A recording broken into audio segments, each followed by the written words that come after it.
എല്ലാവർക്കും നമസ്കാരം. ഇന്നത്തെ വായനയിലേക്ക് സ്വാഗതം.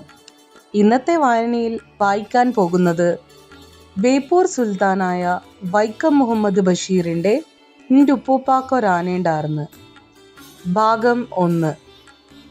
ഇതാണ് ഭാഗ്യമർഗ്.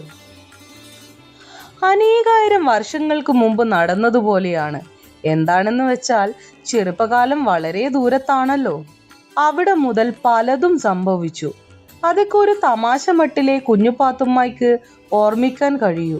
പച്ചയായ ജീവിതം എന്നും ഇതെല്ലാം പൊരുളറിയാൻ കഴിയാത്ത അത്ഭുതം തന്നെ.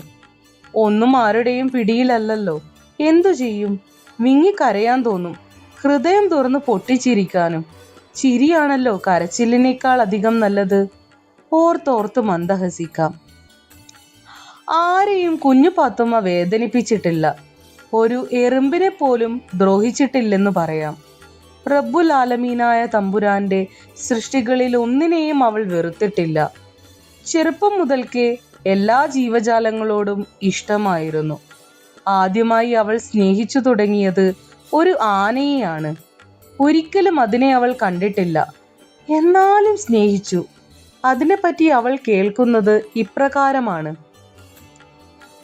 അന്നവൾക്ക് ഏതാണ്ട് 7 വയസ്സായി കാണും, അല്ലെങ്കിൽ 8, അതിൽ കൂടുകയില്ല. ആ കാലത്ത് അവളുടെ നേർക്കൊരു നിരോധനാജ്ഞ ഇറങ്ങി. ബാപ്പായുടെ വകയല്ല, ഉമ്മായുടേത്. സംഗതി മറ്റൊന്നുമല്ല, ഇസ്ലാമിയങ്ങളാണെങ്കിലും അയൽപ്പക്കങ്ങളിലെ പിള്ളേരുമായി കൂട്ടുകൂടരുത്. ചുരുക്കത്തിൽ അവരുമായി യാതൊരു ഇടപാടും പാടില്ല. എന്താ കാരണം? ലോകപ്രസിദ്ധമായ ആ രഹസ്യം ഉമ്മ അവളോട് പറഞ്ഞു. പൊന്നു കുഞ്ഞുപാത്തുമ്മ, നീ ആനമക്കാരന്റെ പുന്നാരമോളാ. എൻ്റെ ഉപ്പുപ്പാക്കേ ഒരാനേണ്ടാർന്ന്, വലിയ ഒരു കൊമ്പനാന. എൻ്റെ പുന്നാര ആനേ എന്നവൾ അന്നു മുതൽ തന്നെത്താൻ 100 കുറി പറഞ്ഞിട്ടുണ്ട്. അതുമായി കളിച്ചാണ് കുഞ്ഞുപാത്തുമ്മ വളർന്നത് എന്ന് വച്ചാൽ അതിൻ്റെ ഓർമ്മയുമായി. അവൾ ആ ഓടിട്ട വലിയ കെട്ടിടത്തിൻ്റെ നടുമുറ്റത്തിരുന്ന് കളിക്കും. അവളുടെ കഴുത്തിലും കാതിലും കൈയിലും കാലിലും സ്വർണ്ണാഭരണങ്ങൾ. ഉടുത്തിരിക്കുന്നത് പട്ടുമുണ്ട്, ഇട്ടിരിക്കുന്നത് പട്ടുകുപ്പായം, തലമറച്ചിരിക്കുന്നത് കസവു കവണി കൊണ്ടാണ്. അവൾ വെളുത്തതാണെങ്കിലും അവളിലൊരു കറുപ്പുണ്ട്. ആരോടും പറഞ്ഞിട്ടില്ലെങ്കിലും അവളെ അത് വേദനിപ്പിച്ചു. അവളുടെ കവിളിൽ ഒരു ചെറിയ കറുത്ത മറുകുണ്ട്. അത് ഭാഗ്യമറുകാണെന്ന് കുഞ്ഞുപാത്തുമ്മ അറിഞ്ഞത് അവളുടെ 14ാമത്തെ വയസ്സിലാണ്. അപ്പോൾ അവളെ കെട്ടിക്കാൻ ഷറുബിറാ ആലോചനകൾ നടന്നുകൊണ്ടിരിക്കുകയായിരുന്നു. കെട്ടാൻ വരുന്ന ചെക്കൻ ആരാണെന്ന് അറിഞ്ഞുകൂടാ. ആരായാൽ എന്ത്?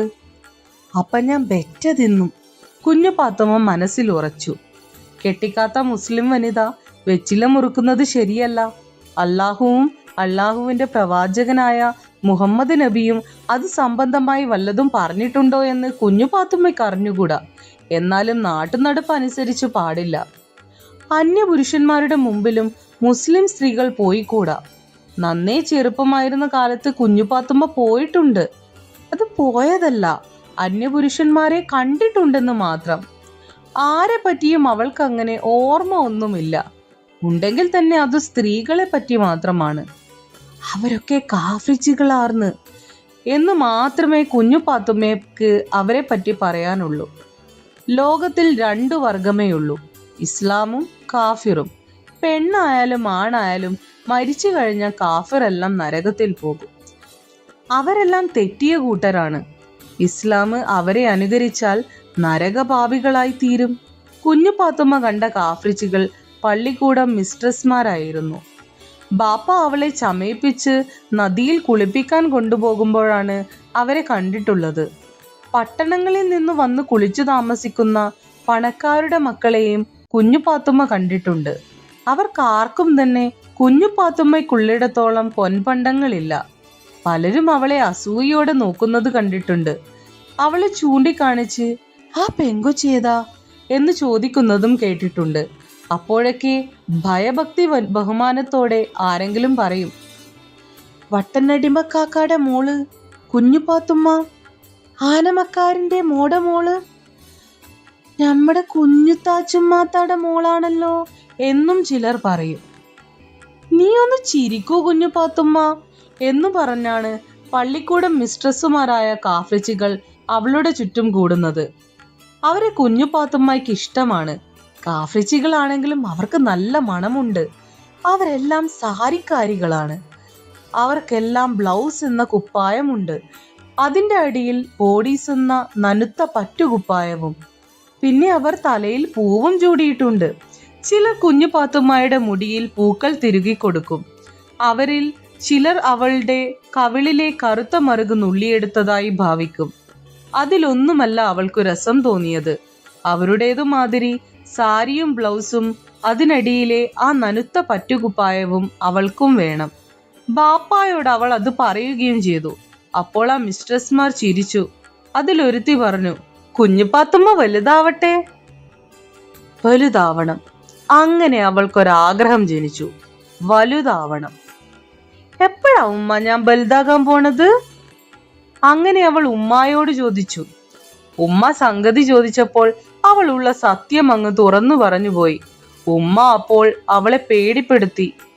കുഞ്ഞുപാത്തുമ്മ, ഞമ്മക്കതൊന്നും പാങ്ങില്ല. കാപ്രിച്ചികളുടെ ലിബാസ്, കാഫറിനോട് നമ്മൾ എതിര് കാണിക്കണം. നേരാ മോളെ, പാപ്പ പറഞ്ഞു. ഞമ്മക്കത് വേണ്ടാത്തതാ. വേണ്ടാത്തതാണെങ്കിൽ വേണ്ടാത്തതാണ്. ബാപ്പായുടെ വാക്കിന് എതിർവാക്കില്ല. ഇസ്ലാമിന്റെ വിധി അനുസരിച്ചാണല്ലോ ജീവിതം. വട്ടനടിമക്കാക്ക എന്ന് പറയുന്നിടത്ത് സ്നേഹവും ബഹുമാനവുമുണ്ട്. നാട്ടുപ്രമാണിയാണ്, പള്ളി കൈത്താനക്കാരനാണ്, നാട്ടിലേക്കും പൊക്കക്കാരനാണ്. തല എപ്പോഴും മിനുസമായി വടിച്ചിരിക്കും. താടിയും മീശയും വിധി അനുസരിച്ച് അരികു വടിപ്പിച്ച് കത്തിരിച്ചിട്ടുണ്ടാകും. മീശയുടെ രണ്ടറ്റവും പിരിച്ചു കൊമ്പനാക്കി വച്ചേക്കും. മുണ്ട് മാത്രമേ ഉടുക്കാറുള്ളൂ. വളരെ നീളമുള്ള കശവു നേരിയത്. നീളത്തിൽ അലസമായി അങ്ങനെ തോളിലിട്ടേക്കും. അപ്പോൾ അതിന്റെ അറ്റം നിലത്ത് കിടന്ന് ഇഴിയുന്നുണ്ടെങ്കിൽ പിറകെ നടക്കുന്നവർ അതെടുത്ത് ഭക്തിയോടെ ഉയർത്തിപ്പിടിച്ചുകൊള്ളും. ബാപ്പ അതൊന്നും അറിയാറില്ല. നീണ്ടു നിവർന്നങ്ങനെ നടന്നു പോകും. ബാപ്പ കൈ, കാൽ, മുഖം, വായ്, തല, ചെവി എല്ലാം കഴുകി വെടിപ്പായി ദൈവത്തെ നമസ്കരിക്കുന്നു. ദൈവം എപ്പോഴും എവിടെയുമുണ്ട്. ലോകങ്ങളായ എല്ലാ ലോകങ്ങളിലും ആ ദൈവത്തെ വണങ്ങുക, നമസ്കരിക്കുക. 5 നേരത്തേതിൽ ഒരു നേരത്തെയും നിസ്കാരം ഒഴിക്കാറില്ല. റംസാൻ മാസത്തിൽ 30 ദിവസവും ബാപ്പ ആഹാരവും വെള്ളവും ഉപേക്ഷിച്ച് നോമ്പ് പിടിക്കും. വിധി അനുസരിച്ചുള്ള സക്കാത്ത് കൊടുക്കും. ബാപ്പായ്ക്കു ഹജ്ജിന് പോകണമെന്നുണ്ട്. അത് കുഞ്ഞുപാത്തുമ്മയുടെ കല്യാണത്തിന് ശേഷമേ ഉണ്ടാവൂ. കല്യാണ കാര്യം അങ്ങനെ മുറുകി വന്നു. വീട്ടിലെന്നും സദ്യ പോലെയാണ്. 5-8 കെട്ട് വെറ്റില വേണം. ബാപ്പ വലിയ മുറുക്കുകാരനല്ല, ഉമ്മ വലിയ മുറുക്കുകാരിയാണ്. ഉമ്മക്ക് ഒരു ദിവസത്തിൽ ഒരു 100 തളിര് വെറ്റിലെങ്കിലും വേണം. മുറുക്കും വർത്തമാനം പറച്ചിലുമാണ് ഉമ്മായുടെ പ്രധാന ജോലി. വെറ്റില ചെല്ലത്തിന്റെ അടുത്ത് എല്ലാ ആഭരണങ്ങളും അണിഞ്ഞ് കസവു തട്ടവും പട്ടുകുപ്പായവും ഇട്ട് പട്ടു കിണ്ടനും ഉടുത്ത് മെത്തപ്പായയിൽ ഉമ്മ ഇരിക്കും. നിലത്തിറങ്ങാറില്ല. മെതിയടി പുറത്തേ ഉമ്മ നടക്കൂ. ഉപ്പുപ്പായുടെ ആനയുടെ കൊമ്പ് കൊണ്ടുള്ളതാണ് ഉമ്മായുടെ മെതിയടിയുടെ കുടകൾ രണ്ടും. മെതിയടി എപ്പോഴും അടുത്തുണ്ടായിരിക്കും. മുറുക്കാനും വർത്തമാനം കേൾക്കാനും മറ്റും ധാരാളം പെണ്ണുങ്ങൾ ഉണ്ടാവും. ഉമ്മ വർത്തമാനം തുടങ്ങും. അധികം വിഷയങ്ങളില്ല. ഒന്നുകിൽ കുഞ്ഞിപ്പാത്തുമ്മ, അല്ലെങ്കിൽ ബാപ്പായുടെ പെങ്ങന്മാരായ 7 മാമിമാർ. മിക്കപ്പോഴും കുഞ്ഞുപാത്തുമ്മയുടെ കവിളിലുള്ള കറുത്ത മറുകാണ് വിഷയം. ഇതാണ് ഭാഗ്യമറുക്, ഉമ്മ പറയും. ചുമ്മാ ഉണ്ടാകുവോ? ആനമക്കാരന്റെ പുന്നാരമോളാ തന്നെയുമോ? ഉമ്മ പറയും. ഞാൻ 5 പെറ്റിട്ട് പടശൂനും മുത്തുനബിയും നേർച്ചക്കാരും ഒന്നിനെ തന്നുള്ളൂ. പിന്നെ തുടക്കം കുഞ്ഞുപാത്തുമ്മയുടെ ആഭരണങ്ങൾ തടവിയിട്ടാണ്. പറ പെണ്ണെ, ഇതിനെങ്കിലും നല്ലോണം നടത്തണ്ടേ? അത് കഴിഞ്ഞു പറയുന്നത് അല്പം ദേഷ്യത്തിലാണ്. പിന്നെ കല്യാണത്തിന് ഇവിടെ ബാപ്പാടെ കൂട്ടക്കാര് കൂടിയിട്ടില്ലെങ്കിലും കുഞ്ഞുപാത്തുമ്മയുടെ കല്യാണം നടക്കും. ആനമക്കാരന്റെ പുന്നാരമോളാ. അങ്ങനെ വിഷയം അവസാനിക്കുമ്പോൾ എന്തെങ്കിലും പറയാൻ ഉമ്മ പെണ്ണുങ്ങളിൽ ഒരുത്തിയോട് പറയും, പറ പെണ്ണേ. പെണ്ണുങ്ങൾ പറയും. അങ്ങനെ പെണ്ണുങ്ങളിൽ നിന്ന് കുഞ്ഞു പാത്തുമ്മ ഒരു നാട്ടുവർത്തമാനം കേട്ടു. കുഞ്ഞു പാത്തുമ്മയെ അത് ക്ഷോഭിപ്പിച്ചു. അവളെ അത് വ്യസനിപ്പിച്ചു. അവളെ അത് ദേഷ്യപ്പെടുത്തി. കുഞ്ഞു പാത്തുമ്മ കേട്ട ക്ഷോഭകരമായ വാർത്ത ഇതാണ്: അയൽപ്പക്കങ്ങളിലും ആ നാട്ടിലുമുള്ള മിക്ക എല്ലാ വീടുകളിലും 4-5 വയസ്സായ പിള്ളേരുണ്ട്. ഒരു പുതിയ തലമുറ അങ്ങനെ വരുന്നു. അതിൽ കുഞ്ഞു പാത്തുമ്മയ്ക്ക് വഴക്കില്ല. പക്ഷെ അവരുടെ പേരുകൾ, അതാണ് കുഞ്ഞു പാത്തുമ്മയെ ക്ഷോഭിപ്പിക്കുന്നത്. വെറും ചുമട്ടുകാര്, മീൻപിടുത്തക്കാര്, സാധാരണ പിച്ചക്കാര് എന്ന് വേണ്ട നാട്ടിലെ ഭൂരിപക്ഷം മുസ്ലിം വീടുകളിലും ഓരോ കുഞ്ഞു പാത്തുമ്മമാരുണ്ട്, ഓരോ അടിമമാരുണ്ട്, ഓരോ കുഞ്ഞു താച്ചുമ്മമാരുണ്ട്, ഓരോ മക്കാരുമാരും. ലോകാലോകങ്ങളുടെ സൃഷ്ടാവെ, എന്താ ചെയ്യുക? നാണവും മാനവും ഉണ്ടെങ്കിൽ അവർക്ക് കുഞ്ഞുങ്ങൾക്ക് വേറെ പേരിട്ടുകൂടെ? എന്നാൽ കുഞ്ഞു പാത്തുമ്മയ്ക്കൊരു ലോകരഹസ്യം അന്ന് മനസ്സിലായിട്ടുണ്ടായിരുന്നില്ല. പണവും പ്രശസ്തിയും ഉള്ളവരുടെ പേര് അത് രണ്ടുമില്ലാത്ത പാവപ്പെട്ടവർ ഉപയോഗിക്കും. അത് നാട്ടുനടപ്പാണ്. പണക്കാരുടെയോ പ്രശസ്തിയുള്ളവരുടെയോ പേര് അതില്ലാത്തവർ ഉപയോഗിച്ചുകൂടെന്ന് നിയമമൊന്നുമില്ല. അങ്ങനെയെങ്കിലും ഐശ്വര്യവും യശസ്സും ഉണ്ടായെങ്കിലോ? കുഞ്ഞു പാത്തുമ്മയ്ക്ക് അത് ശരിയായി തോന്നിയില്ല. എന്താണെന്ന് വെച്ചാൽ, അവൾ ലോകത്തിലെ ഏക കുഞ്ഞു പാത്തുമ്മയാണ്. അവളുടെ ബാപ്പ ലോകത്തിലെ ഏക വട്ടനടിമയാണ്.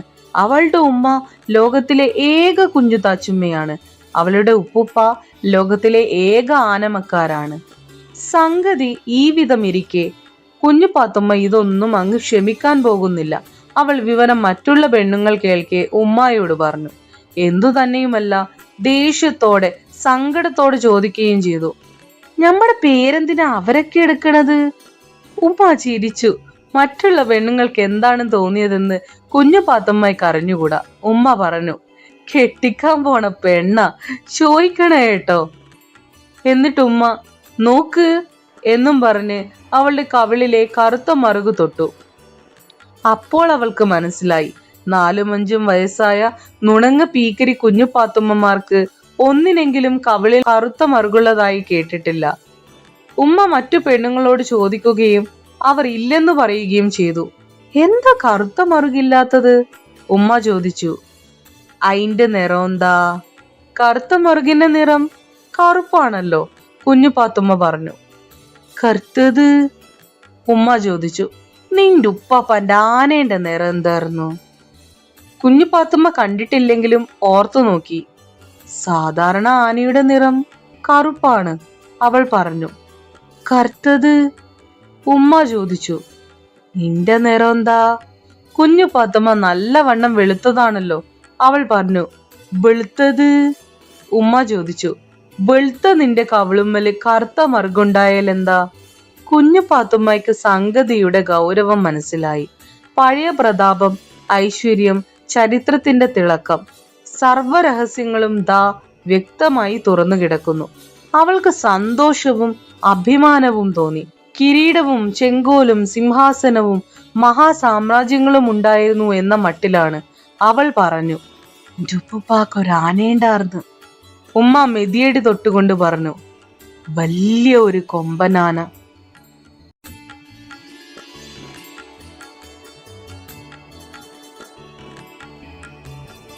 ഈ കഥയുടെ 2ാമത്തെ ഭാഗം കേൾക്കാൻ താല്പര്യമുള്ളവർ ദയവായി കമൻറ്റ് ചെയ്യേണ്ടതാണ്. കൂടാതെ നിങ്ങളുടെ അഭിപ്രായവും അറിയിക്കുമല്ലോ. നന്ദി, നമസ്കാരം.